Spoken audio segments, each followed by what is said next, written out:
Okay, this morning we're talking about the positive and negative phenomena.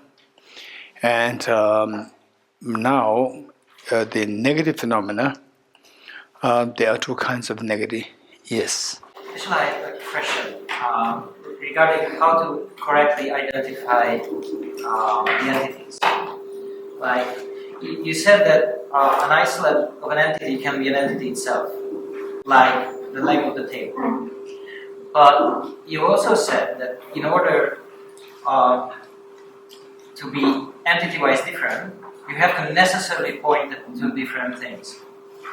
Yet I can point at the leg of the table and say, think of the entity of the leg of the table, and I can point at the same thing and saying it's a table. So that confuses me. So table and leg of the table, are they these two entities one or different?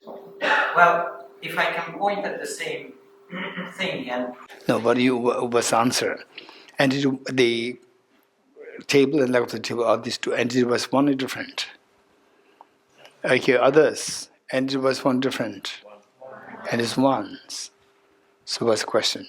So how is the table an entity and the leg of the table also an entity? No, the point is that, whether the table is an entity or not is one question. Table and leg of the table, these two entities was one, this is another question. These two are very different. So when you say entity was one or different, we don't have to check whether the object is an entity or not. It's not necessary. As long as the two, we can point to the same object and say that we can point to the same object for the reference of two different labels. That's good enough for two things to be entity by one. We don't have to check whether it's entity, not entity, substance, no need. So from this, it is very easy for us. The table and the top line of the table. These two are the table and leg of the table. Are these two ends one? Everybody says yes, as simple as that. So because when we go to the object, we can point to the same object for the reference of two different labels. So that is how we understand it. So next is entity. Is the table entity? Of course, yes. Table is entity. Leg is also entity. But entity-wise, two of them are one. It doesn't mean that there are two entities. It's not a question. Entity was one different is very different from analyzing if table is entity, leg is entity. These two analysis different. Good. Okay.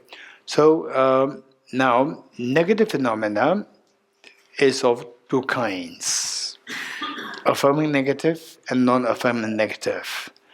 Negative phenomena is of two kinds: affirming negative and non-affirming negative.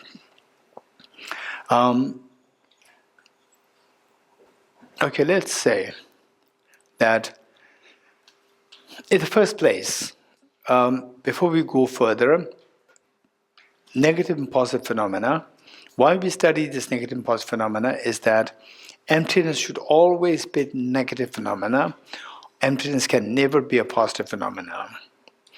In other words, when you meditate on here, positive, negative doesn't. You already know that it doesn't have the any value, any meaning in the sense of wholesome, unwholesome. So usually, what is positive, negative? Positive is wholesome, unwholesome. What is that? Huh? She's very positive. He's very positive. What is that? Wholesome. So the positive is good. Yes? COVID positive?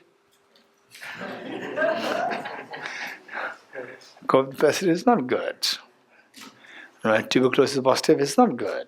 So therefore it's just always we need to know the context. Don't always go for one way. The same thing can be understood, the same word can be had different meanings. Some are very, what is that? The wholesome meaning, some unwholesome meaning, with the same word. So don't be too rigid with the usage of words. So positive and negative should not, it's not always that they should have the, say, wholesome, unwholesome values, not necessary. For example, absence of flower is not wholesome, not unwholesome. But positive and negative, we can talk about that as a negative. Okay, this is how we have to understand it. So in other words, what we say, these studies will help us to unentangle our rigidity our rigidity in thinking. Oh, the word, for example, say, say, like what Igor said, what is convention? Say, go in the boot, tip top. What is tip top? But of course, if you go in the formal meetings, if you don't go tip top, again, there's a problem. But why do we have to go there with tip top? Why? Why? It's not necessary, right? And for example, say in a very formal meeting, you go there with the suit, with the what? Handkerchief? Handkerchief for the small children. Yes, no. Handkerchief for blowing the nose for small children. But then this becomes like ornament. What is this? You check how this came into being. Now, if you don't have this, people say, "What's this?" You don't know. So these are all very strange. These are pure conventions, and yet we are bound by the conventions. If you don't do that, people say that something is wrong. But if you do that, what is angry? This is for small children, and to blow your nose. And if it's to wipe your tears, wipe the sweat. Yes. So look at history of this, how this came into being. Look at it. Initially, people in a place where it sweats a lot, so you have to take the handkerchief, and gradually it becomes a fashion. If you don't have it, there's something wrong. This is how the origin of the handkerchief in your pocket. Now it becomes an ornament. So this are all pure conventions. So this rigidity has to be dissolved. So that will free us. Okay. So with this in mind, we were talking about the emptiness is always a negative phenomena, never a positive phenomena. If you meditate, what you meditate, you think that you meditate on emptiness, and what you meditate on, if it is positive, you are not meditating on emptiness. So this is why these studies, positive, negative, entities, and so forth, if you don't learn these things, then it's big loss for you, particularly with respect to, some people, they spend all their life for the Dharma practice and think that they meditate on emptiness. They sacrifice their life. They leave behind everything, go to Himalayas, meditate, and think that emptiness, they actually meditate on positive phenomena. Because they never learned positive phenomena, negative phenomena. And then they can evaluate what they're meditating, whether it's empty or not. Now that we have studied what's the positive, negative, we know that, okay, now it's positive, I'm not meditating on emptiness. Delete it and shift it to negative phenomena. And then the chance that you can meditate on emptiness can be more. But if you're meditating on positive phenomena, 100% you are not meditating on emptiness. It's just a waste of your time. So this is what happens to many people in the past, where the study is lacking. Okay, so within the negative phenomena, there are two kinds. One is affirming negative and non-affirming negative. Affirming negative and non-affirming negative. Okay, let's say affirming, non-affirming negative. Let us say that particularly the newcomers, the seniors, they are supposed to know all these things. And the newcomers, my question to you is, say that, okay, how many want to be the attendant of His Holiness the Dalai Lama? We all want to visit, right? So for that, there's an interview. Maya? Yes? Yes. So you have to pass the interview. If you don't pass the interview, Akia? Yes. So you have to sit for the interview. So the interviewer says that your job is to offer the service holiness, and His Holiness says that in the mornings I don't take coffee, right? Okay, what will you serve? Alexandra, what will you serve His Holiness? His Holiness says that I'm your interviewer for the position of His Holiness's attendants. And I'm not interviewing you. So if His Holiness says, I don't have coffee in the mornings, what will you serve? Holiness don't drink coffee in the morning. Yes. So you are supposed to be the attendant of His Holiness. Good to ask him what he like to drink. What is it possible? Of course, you are the attendant. Huh? I will ask what he like to drink. Hopeless. Here. I would maybe bring tea. Okay, so listen. What do you say? Okay. I would bring tea. Okay, will offer tea. Oh yeah, Maya? Water. Water. Yes. And Amit? So still be asking His Holiness what would he get? Tea or instead of coffee? Amit is very stubborn. I said he's so hopeless and he still. Okay. Lakshraj. I will not serve him coffee. And then you stay like this. Then he chills out. Okay, I'm not serving coffee then. But I'll take the other things and whatever he will prefer, he can pick it from there. That's smart. So then that's the job. You're not attendant. Then you choose one. You just go there. And this is what he's saying. Choose one, whatever you like. This is then the attendant person. You need to be attendant, right? It's like, okay, Stefan. I will die. Huh? Stefan. Okay. Oh, Naina, what will you serve? I will not serve coffee. Huh? I will not serve coffee. You stay like this. Huh? I will serve tea. Okay, we'll serve tea. Okay, Titi. I would like to ask him if he wants tea, but there will be many, he can choose from many things, and I will not put coffee in that. Okay, so you got a big tray. Tea, juice, water, milk, and everything you have to carry. That's not too smart. Okay, Chris.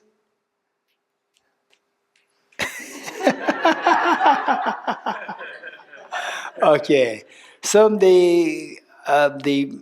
okay. So what's the problem? Say I don't drink coffee, and Akia and who? Akia serves tea, and who serves tea? Who else? Over there, Dinah serves tea, and then here the water, and Alexandra will ask, Akia will ask, and Amit will ask, and our Lakshraj will ask his sons, please go and choose whatever you like.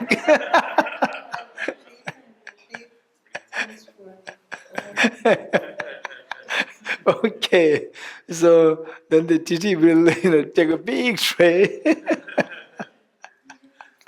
Okay, so the why offering tea, offering water is not advisable is because that when his son said, I don't drink coffee, drinking coffee is explicitly negated, and then nothing else is affirmed. Tea, water, and so forth, nothing is affirmed. So, not drinking coffee is just a non-affirming negative. It doesn't affirm anything. So, therefore, the best choice would be to ask His Holiness what Amitji and what Alexandra. She's smart. Yes. So, what two of them did, this is the best way. So, to ask His Holiness as to Your Holiness what would like to have for the morning, rather than just bring anything that you think you will have. So this is known as non-affirming negative. Okay, now with this, let's say, let me give you some examples, and you tell me whether it's positive phenomena, affirming negative, non-affirming negative. You let me know. Okay.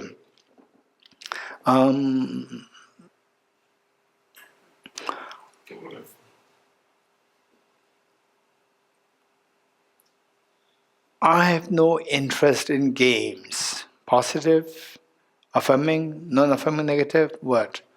I have no interest in games. Huh? Non-affirming negative, very good. And the I am impermanent phenomena. Positive phenomena. Okay, how many universal positive raise hands? Positive phenomena. Okay, negative phenomena raise hands. I am impermanent, not permanent. I'm impermanent. Raise hand. Okay, what about others? Huh? Half? I thought that there are only three categories. Now this group is saying this another category, half. Dana, what's the flower is impermanent. Positive, negative, affirming, non-affirming? Negative. Negative what? Affirming, non-affirming? Affirming. Okay. Flower is impermanent. Dana is saying is affirming negative. Anyone who likes to say is affirming, resents? Okay. Okay. Some say non-affirming negative. Okay, some say positive phenomena. Impermanent. Okay, so this is a debate. So it is a debate amongst the scholars. So we see that here we have Shobit and Dana, this is a debate. Shobit says a positive phenomenon, and Dana says this is a negative and non-affirming. Actually, if it is negative, it should be affirming. But yes, of course, it's still a debate. Affirming, non-affirming, this is also a debate. Yes. Okay.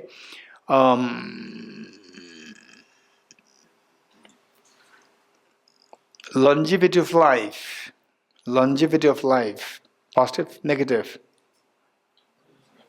Positive, negative, affirming, non-affirming, longevity of life. Gindula. Dinsi Gindul. Longevity. It's positive, and it's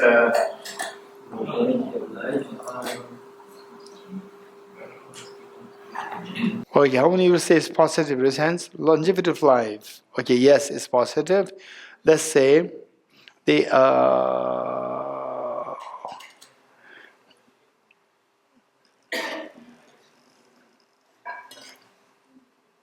indefinite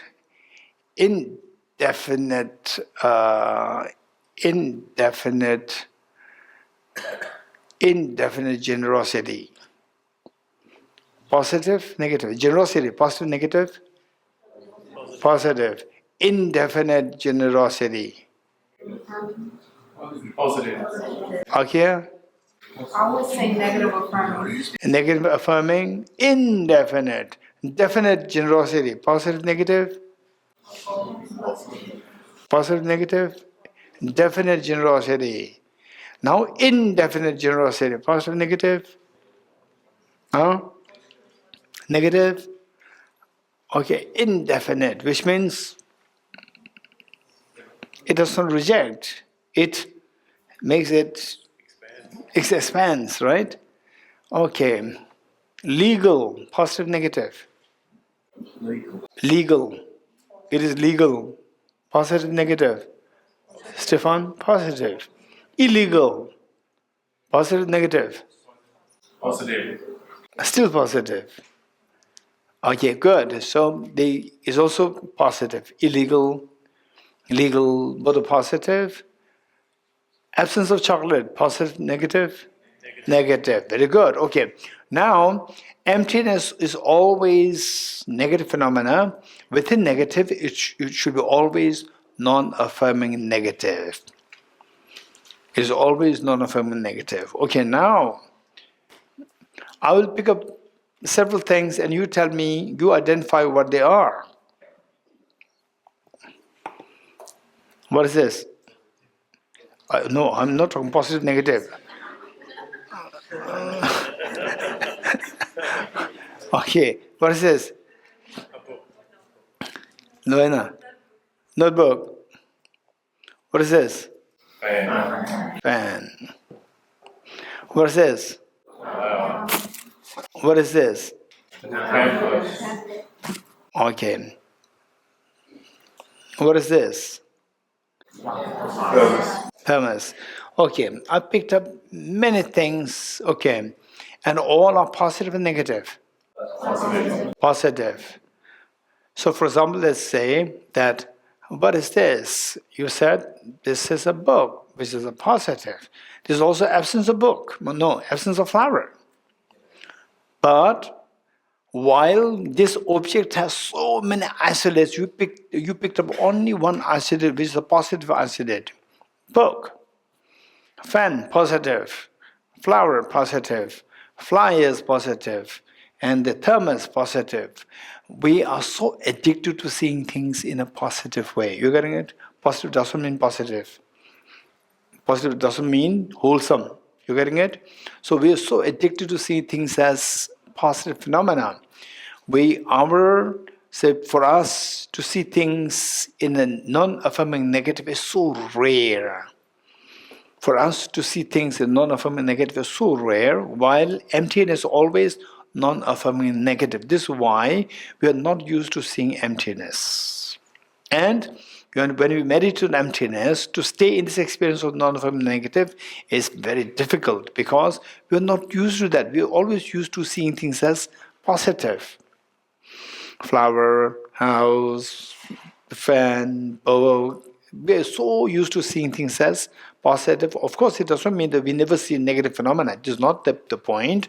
But majority, we are so used to looking at things as in positive sense, meaning as a positive phenomenon, not as a negative. Whereas emptiness is always a non-affirming negative. That experience of staying in the experience of negative is very less. So therefore, emptiness is, number one, to identify whether you get emptiness or not. This is very difficult one.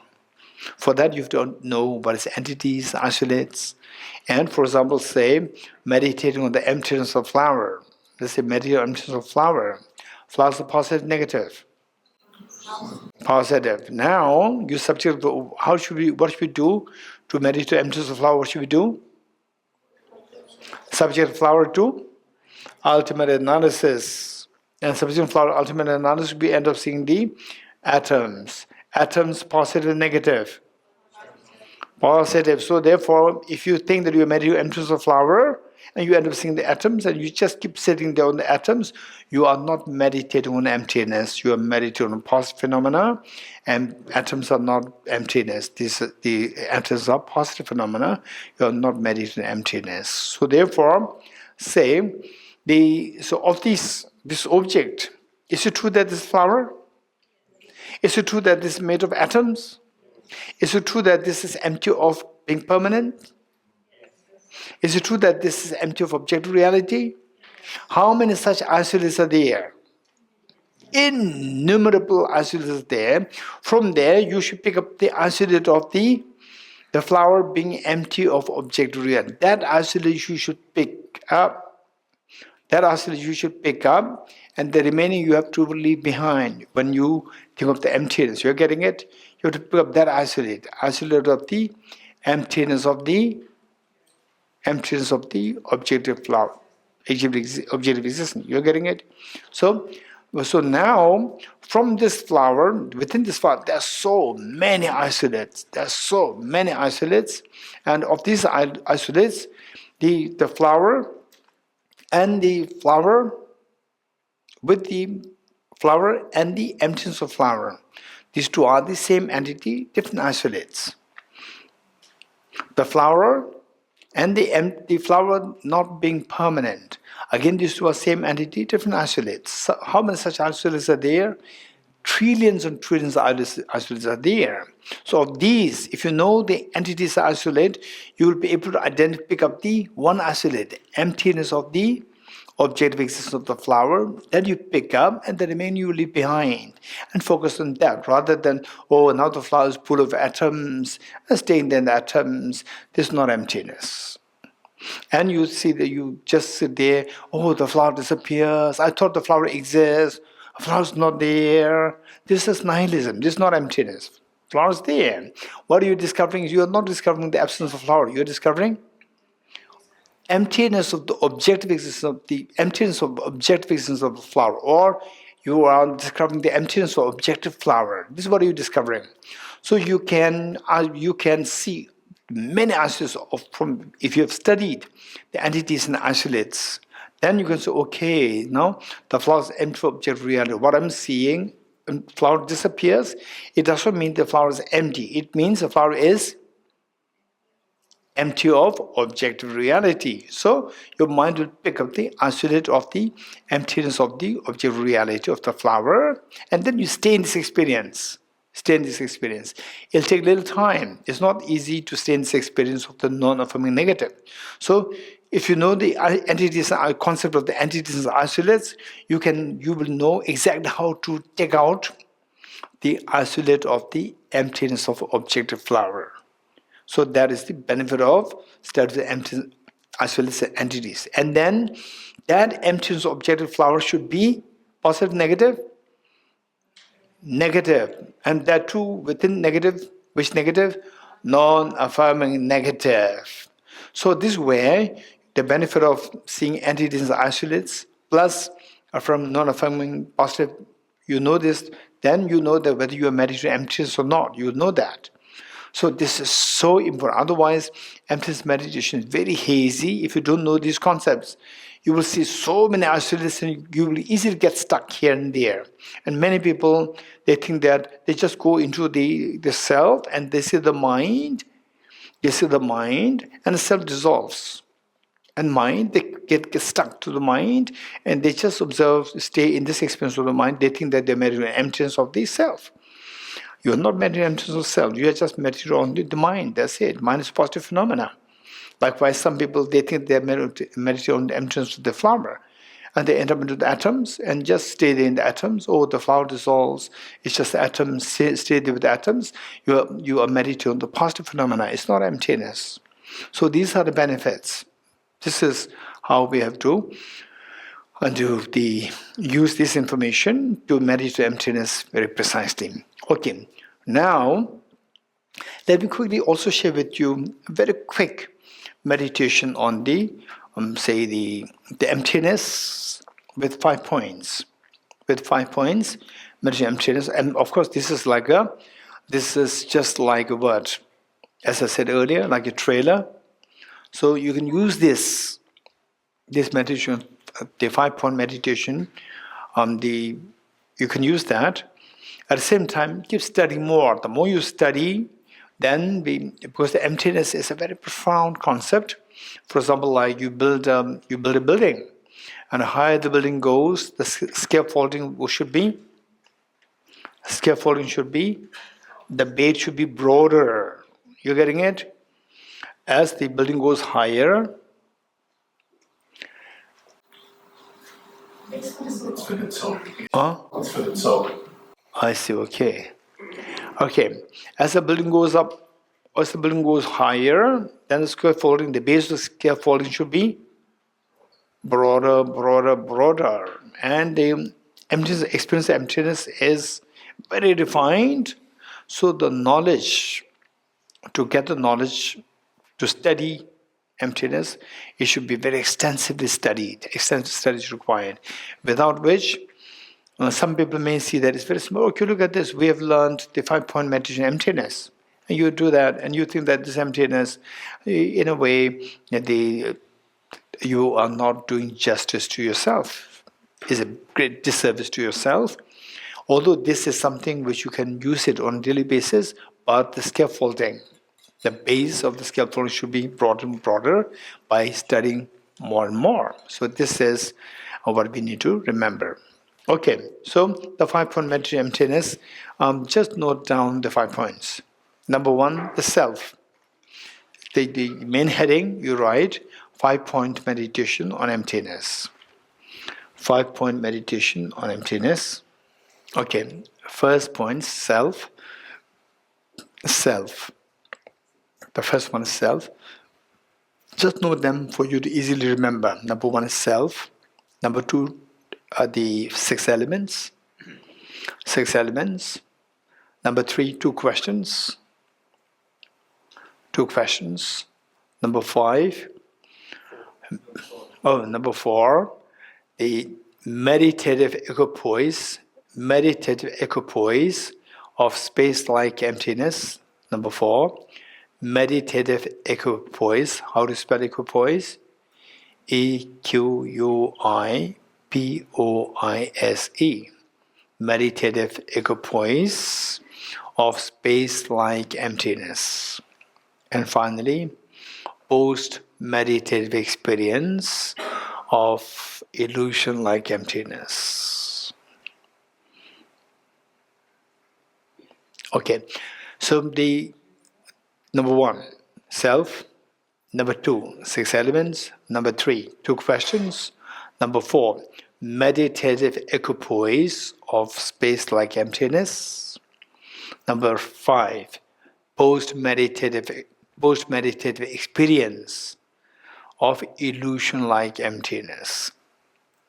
Post-meditative experience of illusion-like emptiness. So we have to, of course, we have to study more and to really feel the benefit of the emptiness. And if you meet with some the monk scholars from the monastery universities, really very good ones, and they will be very happy to see that you are studying emptiness. You ask about emptiness, they'll be very happy. Some average ones, they will say, "Oh, this is very difficult. So how long you studied? 10 years, 20 years? How long? Oh, just 1 week, 10 days. Well, you will not get anything." Yeah, they'll discourage you. Okay, so the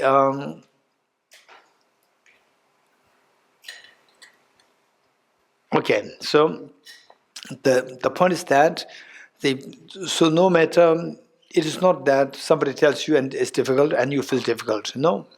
So whether it is difficult or not, we have to. We want all of us. We want to stop the tears of painful tears of samsara. We want to stop that. To stop that, this is the way. This is the way. So you just try this, and meanwhile, your life. So, and some of you may feel that okay, but I have to also go for my earning to earn livelihood. So this is again a full-time job. Here's full-time job. So how can I balance? Okay, if this is the dilemma that comes to your mind, what I would suggest is that continue what are you doing? Continue with your the life, say and your family, your work job. Unless you are very confident that you have enough saving for your life, I would say that continue with your job. Continue with your job. Meanwhile, also here, don't give up your practice, studies and practice. Just continue both sides. Do both. And as you grow in experience, you will find a solution. You'll find a solution where your livelihood is also taken care of, plus your dharma practice is more rigorously happening. You will find a solution. But I would say that initially, you don't just quickly just give everything, and meaning that, and then you're not sure. If you're very sure, then there's a different story. I would always talk in a balanced way. Otherwise, when you say that, oh, dharma, so then some people who are not ready, they jump and they end up in a problem. So, like, say there was hundreds of years ago, in Tibet, there was one very rich businessman, and he happened to read the Geshe-la's biography. And there, this young man, he became enlightened with a single lifetime, giving everything. Then this rich man also thought that, I also should become the second Geshe-la. So what he did, he gave up everything. His property, business, everything. He distributed to his family members, to his friends, gave everything and went to the mountain. Then the day 1 is okay. Day 2, started to feel hungry, and no food. Usually he's a very rich man. There's the helpers there, delicious food coming. No food, hungry. And in the night he started to feel cold, no cozy blanket. And then day 3 he realized that there's nothing to meditate. I just like a rabbit. Rebbe says like this, he says like this is the difference. Otherwise, Rebbe also doesn't have anything to think, he also doesn't have anything to think. Then he realized, I'm not like a rabbit. And by the third, fourth, fifth day, then he started to become so angry, he started to curse Milarepa, saying that he's a beggar and he made me a second beggar. You getting it? Okay, this is for those people who are not ready. And then without preparation and just jump into the ocean, this is where things can happen. But there are some people who are very genuine. I know here there are many serious people. Serious people you can know. Serious people, these stories should not stop the serious people from delving into your Dhamma practice. Sometimes we can go to extreme. Some teachers, sometimes go to one extreme of saying that, oh, this become enlightened, and everybody, even those who are not prepared, they mentally become so, feeling of urgency, they jump and then they end up in a problem. And sometimes they so look at this person, he become like this, then he curses Milarepa, then so that is also one extreme. We should share both the stories. For you should be prepared, and then you jump into it in your own capacity. So what percentage of livelihood, what percentage of Dhamma practice, depending on your capacity. So that is very important. It doesn't mean to dissuade you. It doesn't mean to, just give you a false expectation. We should be very realistic. Okay, but finally keep in mind that Dharma is the ultimate, to be very honest. This is the ultimate. Finally, no matter what we do in this life, closer towards the time of death, so for example, say, myself when I was in my 20s, 30s, physically, what's wrong? There's nothing wrong. Now with 50s, I would see the knee problems coming up, and then even the breathing, I could see there's a change happening. So these are the indications where your life is impermanent, and whatever you have done in the past, say the holidays, picnics, parties, whatever, these are just nothing in the blink of eyes. They're just like faint memories. What really matters is the compassion that you practiced, how much you have grown in your intelligence, your compassion. And they say, not harming others, no matter what situation arises, just stay away from harming others. So these are things which make your mind strong. This mind will travel to the next life.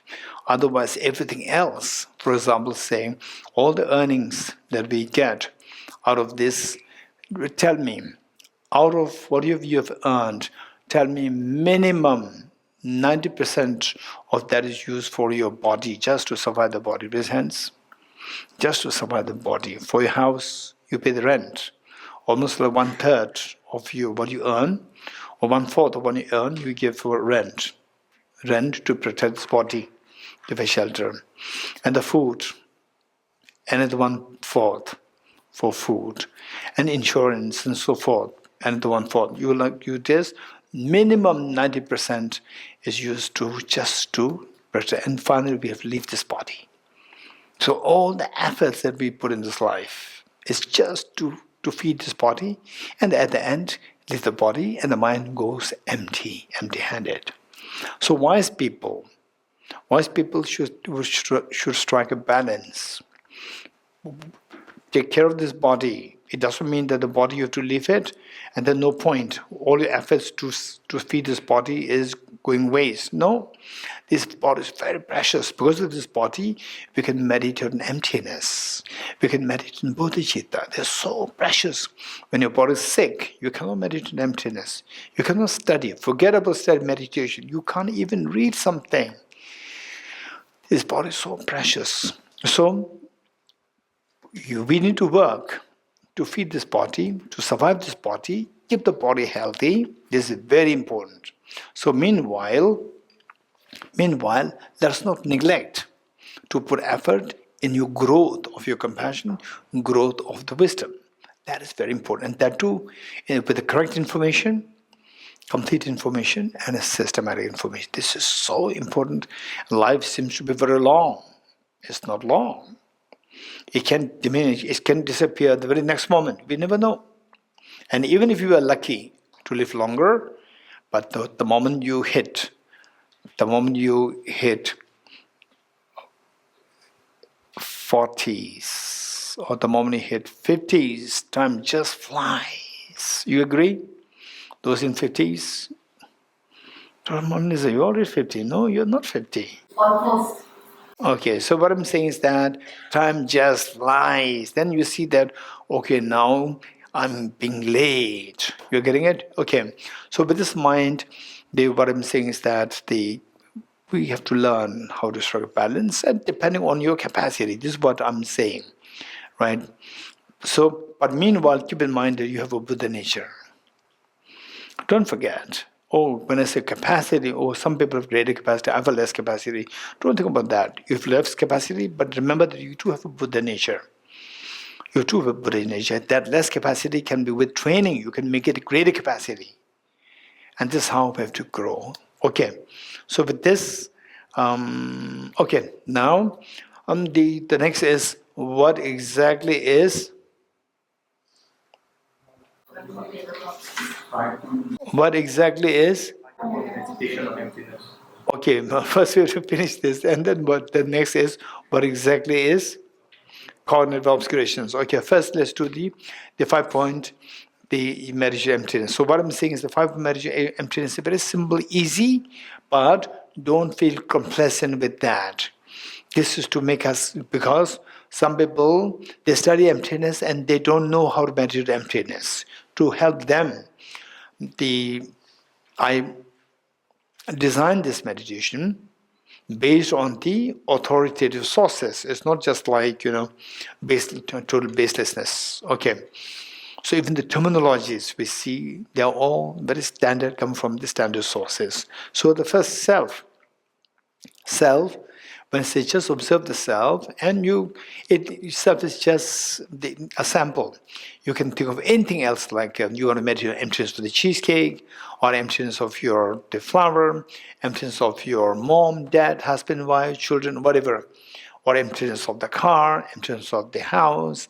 Well, you have days you can just switch it from one topic to the next topic to the next topic. You can keep changing the topics, but seeing the emptiness of self, this is very, very important. Finally, say misconception of the self-grasping of the person, self-grasping of the phenomena. Within the phenomena, there are so many kinds of phenomena, like cheesecake, the table, the flower, this, that, and so forth. But the self is only one. But this always involved wherever there's a problem. This person is unfair to me. This person is rude to me. So I did not get this. I did not get that. So this always this I. So here misconception I happens, and alongside self-centered attitude also coming in. Self-grasping ignorance, self-centered attitude, these two are coming together. So this we'll discuss tomorrow, how the self-centered attitude is coming in. That we'll discuss tomorrow. So this is more, at the moment, is the self-grasping ignorance. So meditate on the self. So once you know how to meditate on the important emptiness of the self, then you can apply this to the flower. By the way, we did it already this morning. So likewise, the flower, I think yesterday we did it. And the emptiness of the flower, emptiness, anything else, you should be able to extend it to the other objects. Okay, first, let's do with the self. So, okay, now let's try. Each one of us, we sit up properly. And meanwhile, remember these 5 points. Meanwhile, remember the 5 points. Okay, remember the 5 points. The first is self. When I say, okay, in the first place, which is very important, is that this emptiness meditation that you're doing, we should make sure that we go in the proper track. So for that, seek the blessings of the Buddhas, Bodhisattvas, because these enlightened masters, these enlightened beings are the ones who really tread it on this path and reach the culmination. So think of all the Buddhas, Bodhisattvas, particularly Buddha Shakyamuni, His Holiness the Dalai Lama, are Nagarjuna, Bodhisattva Deva, Acharya Bodhisattva Deva, and so forth. Just think of all these enlightened masters and seek the blessings from them that they have realized this emptiness. May I be inspired. They wish me to realize emptiness. They wish me to realize emptiness and then share the wisdom with others. So, please bless me. Seek the blessings of them. And then you are doing this practice to stop the tears of the painful tears of samsara for yourself, for all the demonstration beings. Think of all the demonstration with you. Okay, first the self. Just see how the self appears. How this I appears. So this is in lieu of, now I'm bringing telling the two, the four essentials and these five points. When I say the self, is in lieu of identified object negation. How does the self appear to you? As so object real, or like a dream that your mind is projecting it? Of course, so object real. Okay, this is the first point. Second point, 6 elements. Now, to see that self, whether or not the self is objectively, you subject this self to ultimate analysis. With this subjective self to ultimate analysis, you end up seeing the 6 elements. Point number 2, 6 elements. Okay, stay there. Just go one by one element of earth. Don't just say 6 elements. Go there, element of earth. Just go through your skin, the fatty tissues, the lungs, the heart, the liver, the whole skeleton, the blood. Okay, the solid parts, element of earth. Next, element of water. So you see them as very different from how this self appears. Element of water, 4 liters of air that you breathe in and out through your lungs. Sorry, the 4 liters of blood which is pumped in and out by the heart, which is parts of the body. So just imagine this blood, they flow through your arteries, and then come back through the veins, to the heart. Just think of that. Of course, that is very different from the self. Then element of fire, the body heat. Technically, 2,600 joules of energy, or simply put, just the body heat. Of course, this body heat is also not to be identified as me. I have the body heat. I am not the body heat. Element of air, 4.6 liters of air that I breathe in and out through my lungs. Just think of these air that you breathe in and out through your lungs. Go through the lungs and exhale. Just think of that. Then element of space. 99.99% of the body is space. Element of consciousness. You are a male, you are a female, and consciousness does not have a gender, and people can see you, they cannot see your consciousness. So if this consciousness also not me, just think of the 6 elements in this form. Okay. Now, point number 3, the 2 questions. What are we seeing? The first question, what are you seeing?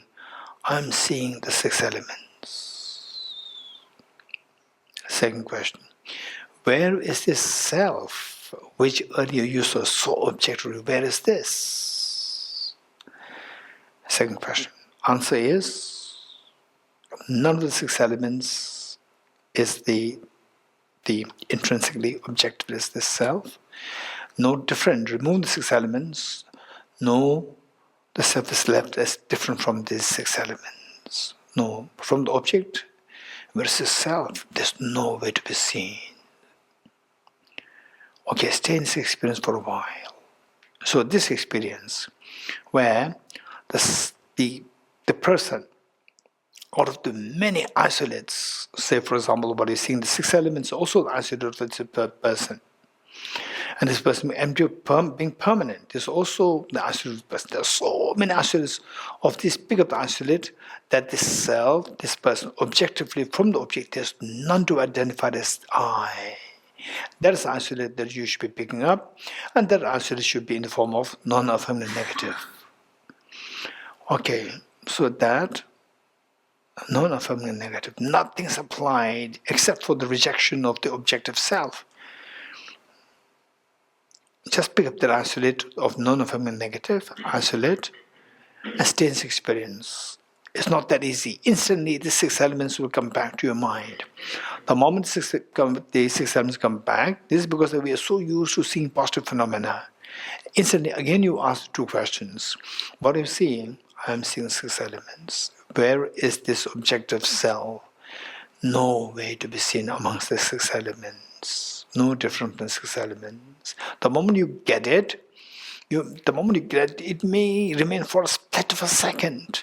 And sometimes the indication can be like goosebumps can come on your body, a tinge of fear can come on your body. Sometimes cold waves can flow through your body. If any of these indications happen, you're very, very, very fortunate. If nothing of this happens, don't worry. At least you try to follow the steps and pick up the non-affirming, isolate of the non-affirming negative and try to stay in this experience. And gradually this experience will come to you, provided you go for more extensive studies of emptiness. So this experience where the self dissolves and living behind the non-affirming negative, the absence of the objective self, non-affirming negative, just pick up that isolated non-affirming negative, the absence of the self, see this experience. And you get it very briefly, and again it will disappear. The moment is that how do you know it's very brief? Is that you can have goosebumps and instantly goosebumps will disappear. This is what tells you that it remains so brief that we are not used to maintaining, sustaining the experience of the non-affirming negative, particularly with such a subtle object as the emptiness of object reality to self. Okay, this experience where you are able to pick up the isolate of the non-affirming negative or isolate of the emptiness object reality of the self in a non-affirming negative form. Okay, stay in this experience. This is known as point number 4, meditative equipoise of the space-like emptiness. Stay in this experience for a while. Now point number 5. Now shift your mind from the ultimate analysis to the conventional analysis, which means come out of the meditation. Come out of the meditation, your mind shifts to the conventional analysis. And again the person comes back. I comes back. I'm meditating. I meditated. This guy, I comes back. So from the object, you are 100% sure that the object is empty. From the object, the person's, the self is totally empty. But to the subject it appears. From the object is empty, subjectively it appears. So that's merely subjective, like illusion. So maintain this awareness that it's just a purely like illusion, it appears, objectively is empty. Like illusion, it does appear like illusion. That is known as the post-meditative experience of the illusion like emptiness. Okay, slowly come out of this practice. And Lama Tsongkhapa advised us that retain this experience of the illusion-like, and then try to engage in virtues by always remembering that things are all like illusion. So your virtues, a part of the virtue will increase drastically by being aware of the emptiness experience, illusion emptiness experience. Okay, good. So this is what we should be. Now look, it becomes very clear what exactly is emptiness and how to get there. And of course we have to study more, keep studying more. And as you study more, meditate more, then the experience will become clearer. And if we do not study the isolated entities, positive and negative phenomena, then there's no way that the clarity, this much clarity will come to the meditation. Okay, good. So the next is what exactly is cognitive obscuration? Okay, now is the right time for us to discuss what exactly is cognitive obscurations. So meanwhile, also will suggest that try your best whenever you go out Whenever you go out, whenever you are, say, like on an aeroplane or train or in cars, or you go in the forest for just adventure, or you go on holidays, whatever. So always try to make it a habit to meditate on emptiness. Just try to make it a habit. Even sleeping, when you fall asleep, just see that you meditate on emptiness with these 5 points. Just try to make it a habit.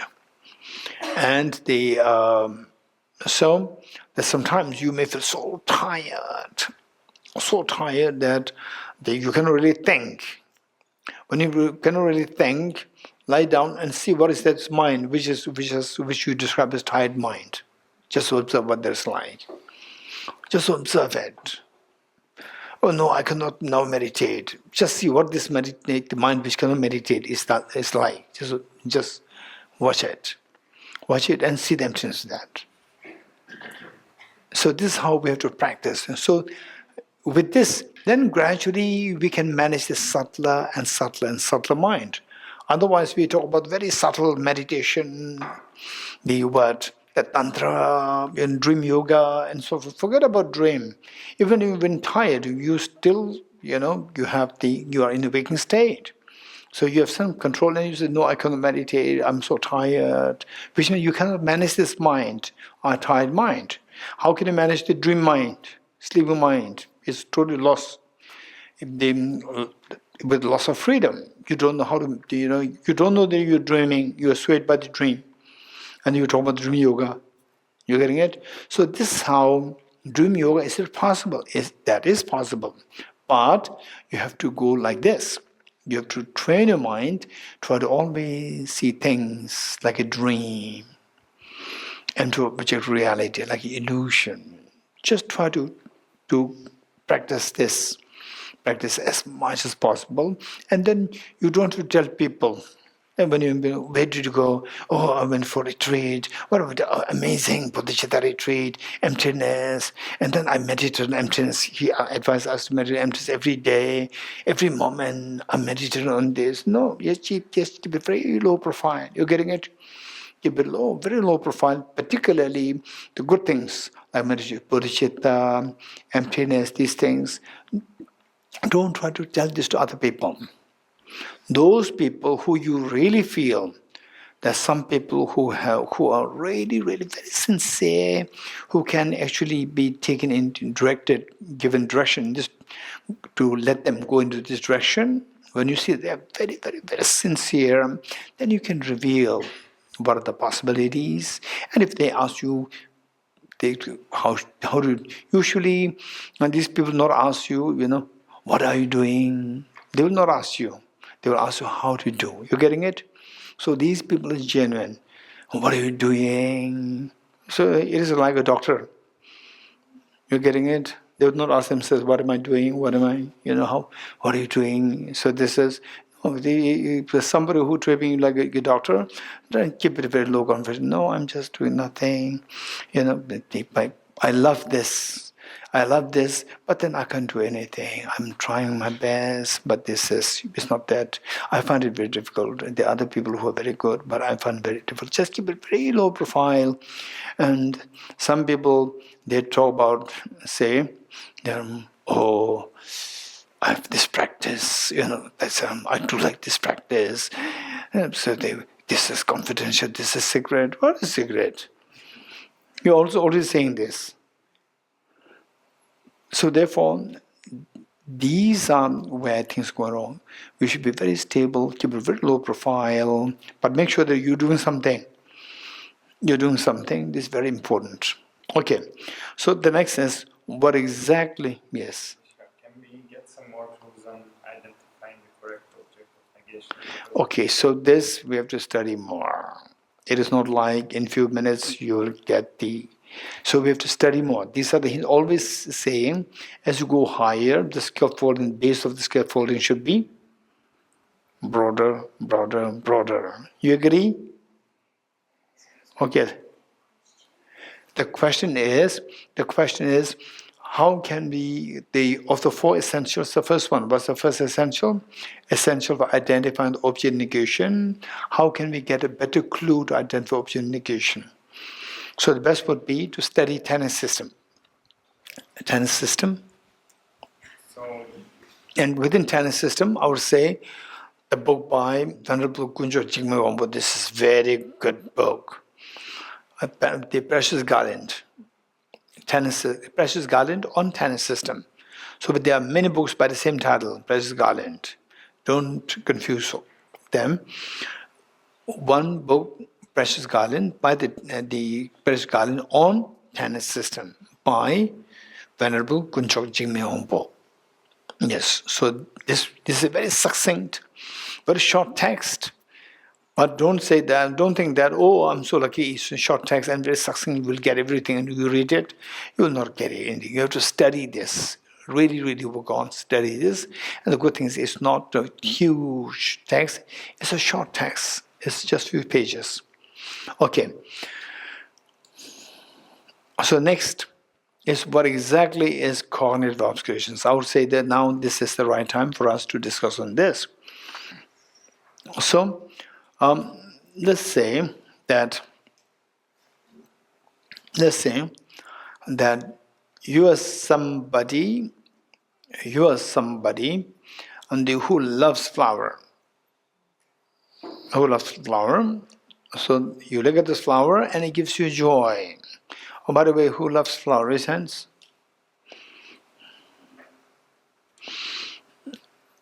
Dana? So.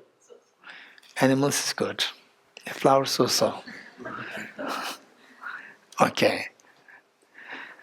Okay, let's say that you love flower, you love animals, or whatever you love. Just imagine that you're looking at this object. And when you look at this object, the same emotions are triggered. Attachment, anger, compassion, or any emotions can be triggered. When the emotions are triggered, just see how the emotions are triggered. So there, say the first, what we can say is that emotions are triggered. The first thing that we can say is that your mind and the object interacts, and then emotions trigger. That is easy. We agree? That your mind and the object meet, and then whatever is the mechanism behind, that's a different story. With some kind of mechanism involved, then the emotions are stirred. But the object is missing. Then, even though the object is not there, but you can mentally think of it. You can think of it, so then the object is already there. Object in the form of imagination.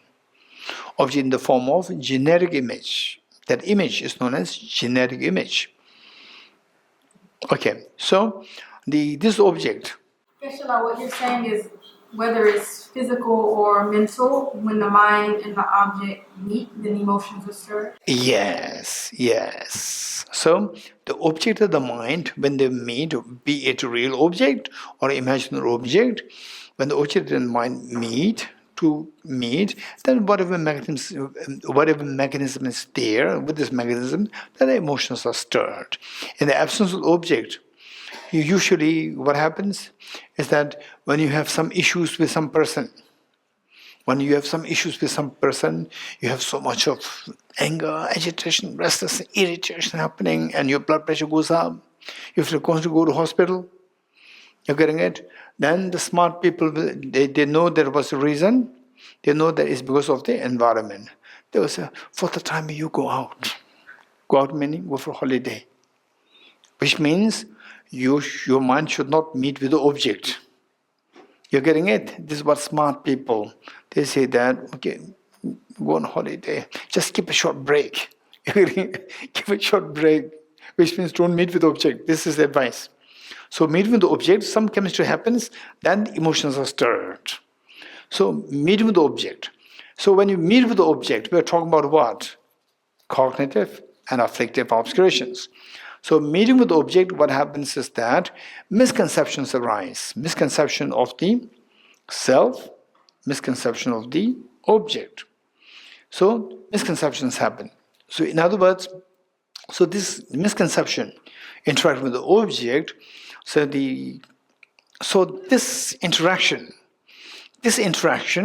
involves two things.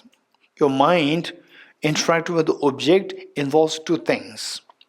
That the object appears to your mind, you agree? The object appears to your mind, and your mind apprehends the object. There are two things. For example, let's say that how many of you know that the snow is white? Raise hands. How many of you know snow is white? Lakshman, have you seen snow? Where? In the lake, Ladakh, Oh yeah, okay, you have seen snow. How many have never seen snow? Raise hands. How many have never seen snow? Real snow, not in the movies. The real snow? Everyone has seen. Everyone's seen? Shobit, you've seen? Where? Switzerland. Switzerland, okay. Switzerland, yes. Where is Switzerland? Anyone? From Switzerland? Yes. Yes. Switzerland, one time I was in Tibet House, in the Tibet House, the office, not office, there's a guest room there. And with the guest room, the AC was on. Temperature shooting maybe like, I think, by the way, that room is a little hot. And with the AC on. Then one of my relatives from Switzerland called me and said, "What is that? I could hear a sound. What's that?" I said, "This is the sound of the AC. It's in April." And my relative said that, "Oh, funny, you have the AC on. I can see snow's falling." Switzerland, when it says Switzerland, you're right. Yeah. Okay, good. So let's say we all know the snow is what? What color? Snow is white. You put on the blue glasses and look at the snow. What will the snow appear? Invariably, the snow will appear blue. You getting it? So snow appears as blue, but your mind will not say the flow, yes, the flow snow is blue. If your mind says the snow is blue, then your mind apprehends the snow as blue. You getting it? So there are two things. Object appears to the mind, and the mind apprehends the object. These are the two activities happening while the interactions happen with the object and the subject, the mind and the object. When the interaction is happening before the emotions stirred, these two activities happening in the form of the play between the mind and the object, appearance and apprehending. So there, the mind. So these two activities, and they can be mistaken it. So we say that the mind, which is mistaken with respect to the actual appearance, object appearance to the mind, it can be mistaken, or the mind apprehending the object can also be mistaken. For example, like say, you look at the snow with snow mountain with your blue glasses on, you see blue snow. The snow appears as blue. So appearance is mistaken. As you as a person, would you approve that snow is blue? You will not approve the snow is blue. So you as a person will not apprehend the snow as blue. So the mistake happens on the appearance, not on the apprehending. Whereas, how many you say you had the experience of the fear when somebody played prank on you. Somebody played prank on you. There was fear in you. Raise hands. Okay, Julia, tell me, what kind of fear? What kind of prank? Just in general, like someone jumping from behind. Don't say someone. I said, did you have the experience? If you say yes, it should be very specific. Who? Brother? Or sister? Or your mom or dad? You don't remember that? Oh, don't worry. Anyone else? Okay, Gagan. Yeah, just recently, one of my little niece, she jumped out and it was like, yeah. This is not a prank. Yeah, she jumped out and I was not expecting. I just entered into a room, she was hiding behind the door and she jumped with a... Okay. Jump as well, like she's like a ghost or tiger or a little cat. No, like, yeah, it felt like some sort of an animal voice. Yeah. How old is she? She's like 6 years. 6 means little cat. As well, she pretended it's like a little cat and jumped on you, right? You're scared. Okay. So, which means that you apprehended some strange object. Let's not say cat, strange object. You did not expect it was your niece. So, strange object attacking you. Okay. So, was it real attack?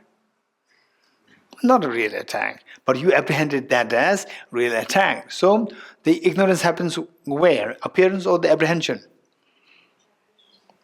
Hey, louder, what's it? Apprehension. Don't be more active. Oh, I know you are very active. I'm from others. Apprehension. What is this? Okay, so the mistake happens where? Appearance or the apprehension? Huh? Apprehension. Not appearance. Okay, Lohana is better. Tell me, Lohana. Mistake happens where? Appearance or apprehension? Not appearance. And be confident. She said both, and now she changed her mind. No, what he said is right. Actually, both. This is very important. Where the mistakes happen on the appearance, it may not happen on the apprehension level. Where the mistakes happen on the apprehension level, mistake must happen on the appearance level. Don't forget it. Let me repeat it. Where, okay, technically speaking, now we talk about the mistake on the appearance, mistake on the apprehension. Now let me make it a little technical. Technically speaking, it is like if the mind is mistaken with respect to the object of apprehension. Now this is a technical way of putting it. If the mind is mistaken with respect to the object of apprehension, the mind must be mistaken with respect to the object of appearance. Let me repeat it.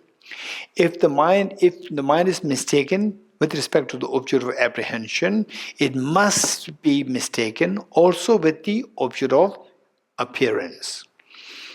Whereas if the mind is mistaken with the object of appearance, may not be mistaken with respect to object of apprehension. You getting it?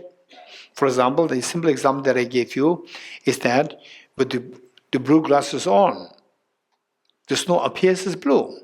But your mind, your mental consciousness will not say the snow is blue.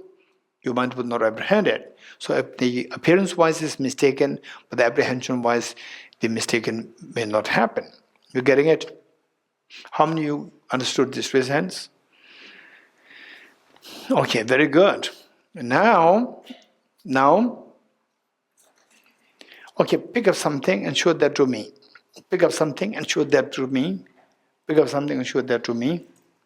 Pick up something and show that to me. And now look at it yourself. Look at it yourself and see how it appears.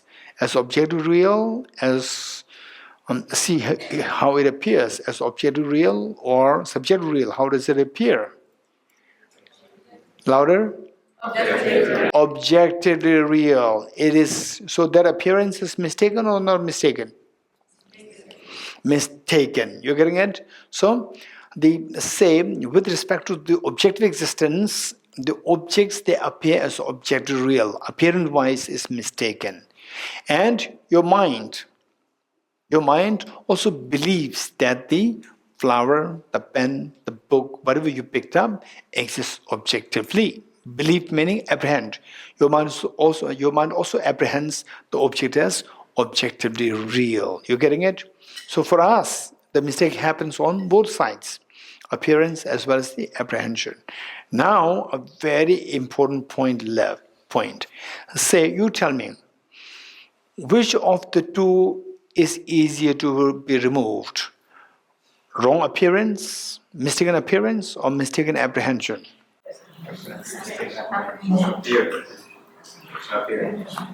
Okay, which is more difficult to, which is easier to be removed? Mistaken appearance or mistaken apprehension? Mistaken apprehension, raise hands, is easier to be removed. Mistaken appearance, easier to be removed, raise hands. Mistaken appearance. Okay, let's say you put on the glasses, say you have never seen a snow before, and you have never heard about snow before, and suddenly somebody gives you a surprise to bring you right in front of the snow with your blue glasses on. Oh, what is this blue thing there? And other person tells you, this is snow. This is snow. And what will you think? Oh, the snow is blue. Snow is blue. So, snow appears blue or not? With the blue glasses on, snow appears blue? Yes, snow appears blue to you. And you also believe the snow, you also apprehend the snow as blue, yes? Then the other person says, snow is never blue, but it's blue there. Remove your glasses. Remove the glasses. Oh, it's white. You're getting it? Okay, now you put it back because there's no glare. Put it back. Again, snow appears as blue. But now, will you believe the snow as, will you apprehend the snow as blue? You would not apprehend the snow as blue. You're getting it? So which is easier to be removed? Apprehension or the appearance, wrong appearance or the wrong apprehension? Wrong apprehension is easier to be removed. You're getting it? So, wrong apprehension of the objective existence and wrong appearance of the objective existence. Let me repeat it. Mistaken apprehension of the objective existence, mistaken appearance of the objective existence. Of the two, mistaken apprehension of the objective existence falls in the category of the afflictive obscuration, which is easier to be removed.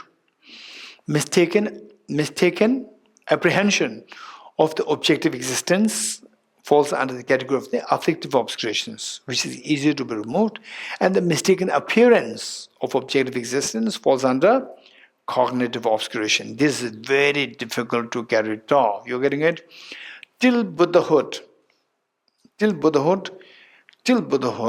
say except for the non-dual realization of mind, realization of emptiness, except for the mind which realizes emptiness non-dualistically, or except for the mind which realizes emptiness directly, you always have the mistaken appearance of objective reality. Let me repeat it. Except for the mind which realizes emptiness directly, all our minds are mistaken. All our minds are mistaken with respect to the objective appearance of the objective reality. Let me repeat it. Except for the mind which realizes emptiness, Buddha's mind always realizes emptiness directly. So, except for the mind which realizes emptiness directly, all the other minds are always mistaken with respect to the appearance of objective reality. Always mistaken. Always mistaken. So, when you become Arhat, so last time we talked about Arhat, who's the Arhat? Anyone? What is Arhat? Someone who has seen emptiness directly. Okay, what is Arhat? Somebody who's emptiness directly. Anyone? What is Arhat? Maitri? What is Arhat? Who has direct experience of it. Who is direct same? Who is direct experience emptiness? Aditi? Someone who has removed self-grasping ignorance and gross self-centeredness. Somebody who has eradicated self-grasping ignorance and gross self-centered attitude. Shalini? Someone who's freed from samsara. Somebody who's freed from samsara, very good. Cyrus? Someone who's freed from samsara. Somebody who's freed from samsara, Dorman Lisa? Someone who's abandoning the eradicated afflictive obscuration. Somebody who's eradicated afflictive obscurations. Vijayala? So it's eradicated afflictive obscuration. Somebody who's eradicated afflictive obscurations. Okay. Manda? Somebody who has eradicated self-grasping ignorance. And then Swim? Someone already close to becoming a bodhisattva. Somebody who's about to become bodhisattva. Okay. Somebody who's about to bodhisattva like you and me. Right. Okay. Okay. Let's see, Igor. Someone that removed afflictive obscuration. Okay, let us be very precise. So first of all, to know these things, there are some vocabularies which oftentimes people they jumble up. People are confused. Okay, let's say number one, we ask what is Arhat. We can also ask what is Arya. What is Arhat? What is Arya? And what is Buddha? What is Bodhisattva? What is sentient being? We need to have an extremely clear-cut understanding. There's no ambiguity there.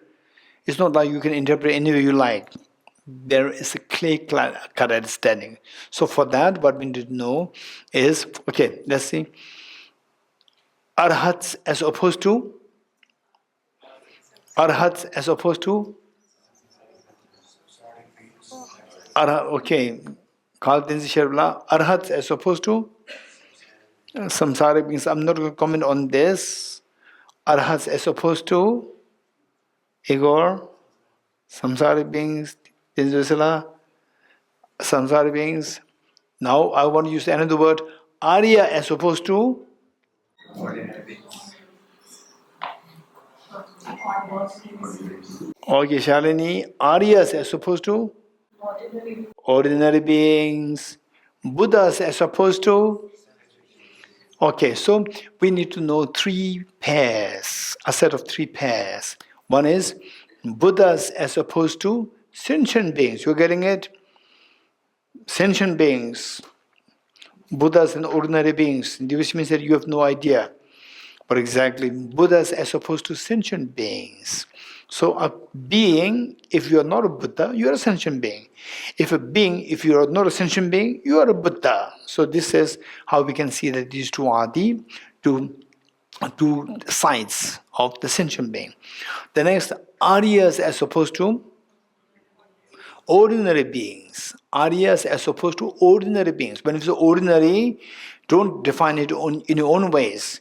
In your usual conversation, you can say ordinary beings. That's fine. But in the study of these technical metaphysical studies, these have all very specific meanings. So, Aryas as ordinary beings. Tell me, what is the qualification of ordinary being? Anyone? What should be the qualification of ordinary being? Or in other words, what is the qualification of the Arya beings? If you know the qualification of Arya beings, you know the qualification of ordinary beings. What should be the qualification of ordinary beings? Anyone? Yes, then Chanjubla. Trapped in the cycle of samsara. Somebody who is trapped in the cycle of samsara. Okay. Okay, Gabor. Having no direct experience of emptiness. Somebody who has never experienced the direct realization of emptiness. Somebody who does not have the direct realization of emptiness is known as ordinary beings. Okay, this is well defined. This is definition, very clear. Anyone who has no direct who has no experience of direct realization of emptiness, that is an ordinary being. So the Arya being means somebody who has direct realization of emptiness, that is an Arya being. These are the very clear meanings. So there's no ambiguity here. Okay, what next? Arhats. Arhats as opposed to samsaric beings. What is meant by samsaric beings? What is meant by arhat? Okay, so there people gave different answers. Like somebody said, there's somebody who's afraid of the samsara, which means by the very understanding, samsaric and the arhats. We can see this distinction. Somebody who is freed from samsara. And another one would be somebody who is freed from afflictive obscurations. 2. And still others say somebody who is freed from the somebody who is freed from the self-grasping ignorance. And then Aditi added one more, somebody who is freed from self-grasping ignorance plus the gross self-centered attitude. You getting it? Okay. So what I would say is that while all are correct, but if you really want to defend it without any complications here and there, then the best would be to say that somebody who has eradicated self-grasping ignorance. Just full stop. Don't add more, don't delete more. Somebody who's eradicated the self-grasping ignorance. Because for others are right. I'm telling you. Somebody who said that those beings who are freed from afflictive obscuration. That's correct. But if somebody can debate, you will be left with a little bit of complication here. Somebody said, what? You're freed from samsara. Freed from samsara. So there also some questions is a correct answer, but some questions can come, you will be left with a little bit of uneasiness there. You want to know what kind of uneasiness? Who wants to know? Okay, Aditi one, I'm not too sure whether I can throw any debate on her question, on her point.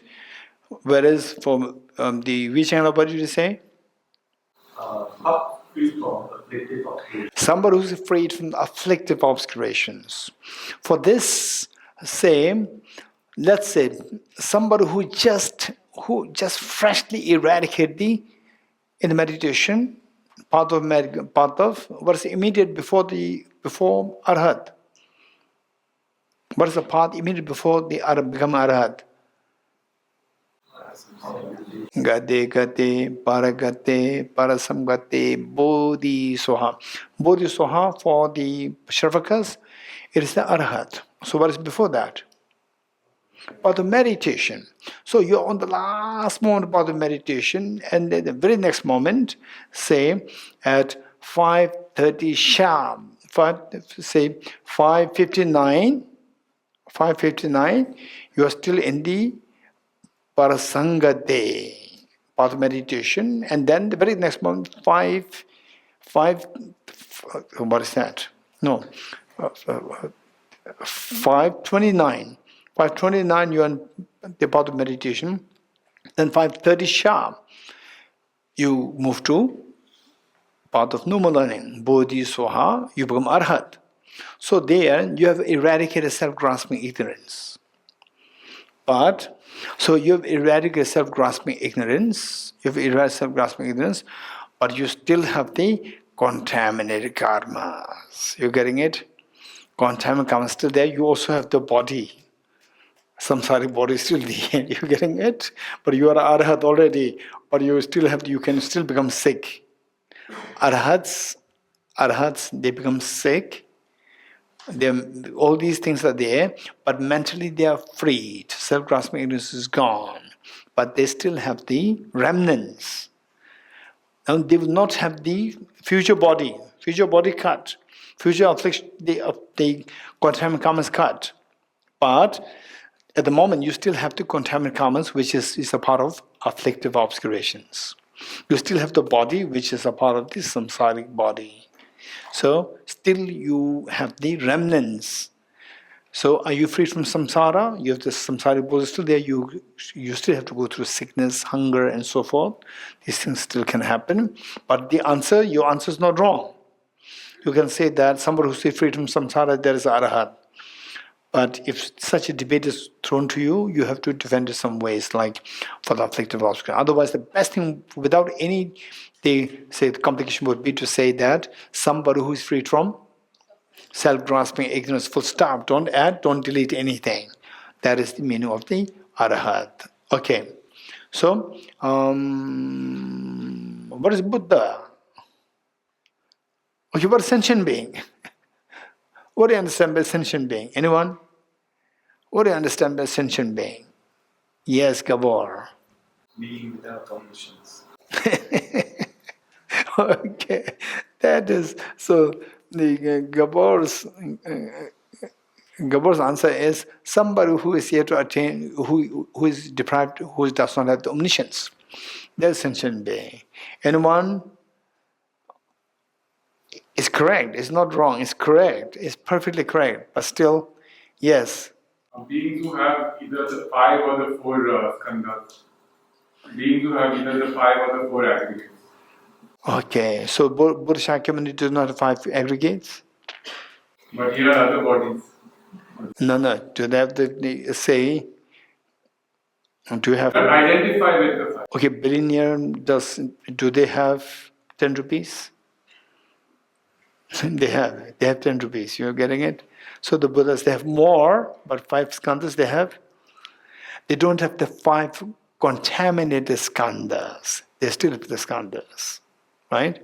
Okay, so anybody who is freed from the 5 skandhas, meaning the 5 contaminated aggregates, these are the non-Buddhas. Is what I'm saying? They are the Sentient beings. they're free from the. My question is, what is sentient being? How do you demarcate between sentient being and the Buddhas? Those who have contaminated skandhas, those contaminated aggregates are sentient beings. Who are freed from these is the Buddha. Is what I'm saying? What about the Arhats? The Arhats, they still have the body, the samsaric, but they don't have the aggregates are still contaminated. Okay, look, so again, thank you so much. This brings us to something more refined understanding. Arhats, there are 2 kinds of Arhats. 2 kinds of Arhats. Arhats with remainder and Arhats without remainder. You getting it? So, Arhats there too. Likewise, Nirvana there too. Nirvana with remainder, Nirvana without remainder. Nirvana is a state of liberation from samsara, but with remainder and without remainder. What do you mean by remainder without remainder? I'm going to explain this. Okay, say without, this is, the concept is same, nirvana with remainder or arhat with remainder, which means the purpose of attaining arhat is to be freed from samsara. Although you are, for example, let's say,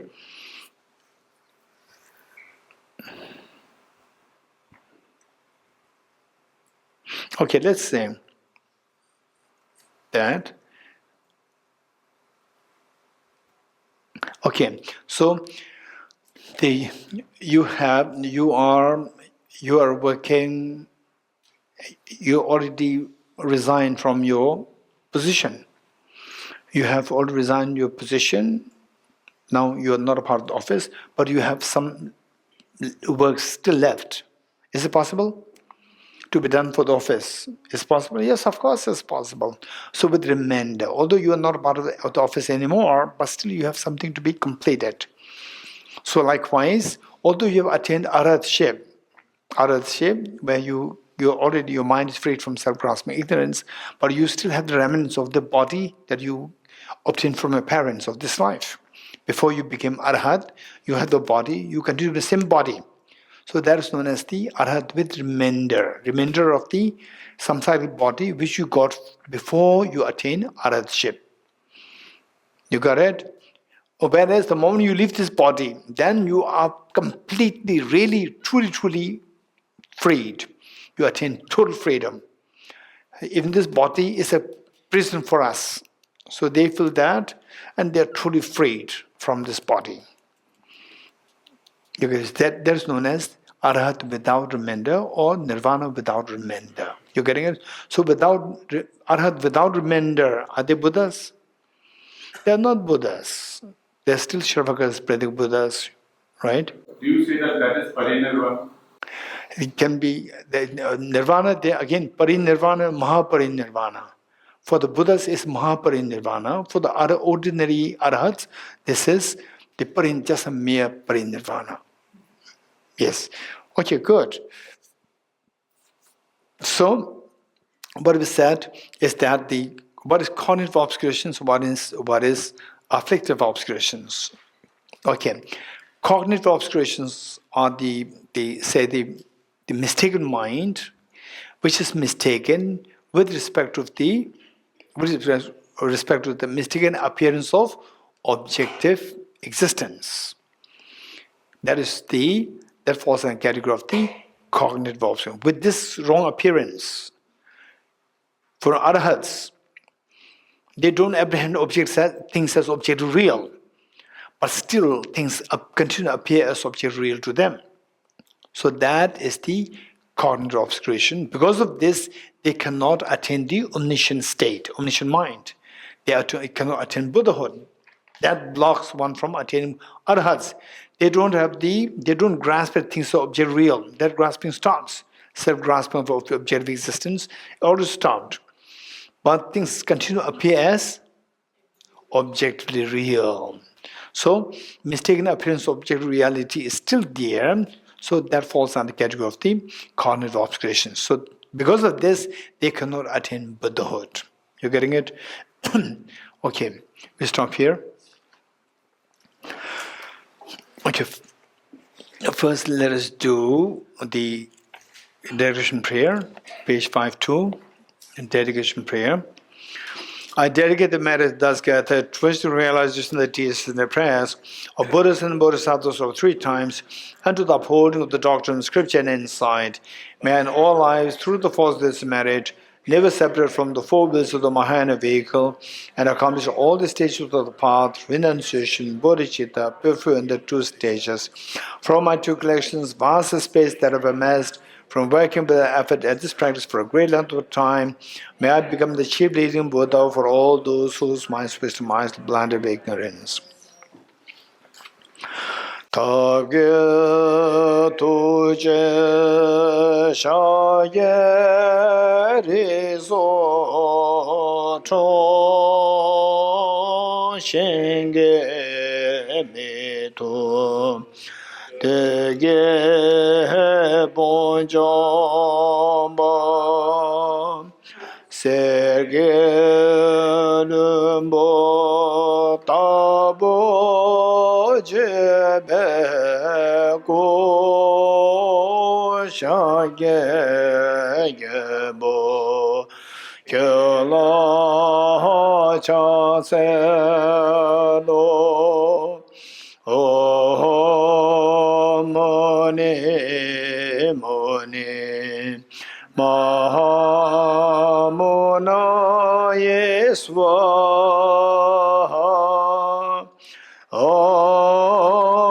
Mone Mahamona Yeswaha Mone Mahamona Yeswaha Mone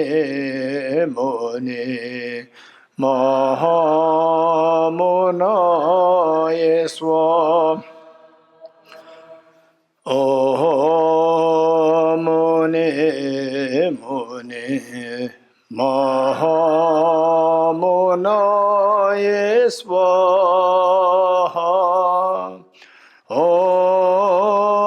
Mone Mahamona Yeswaha.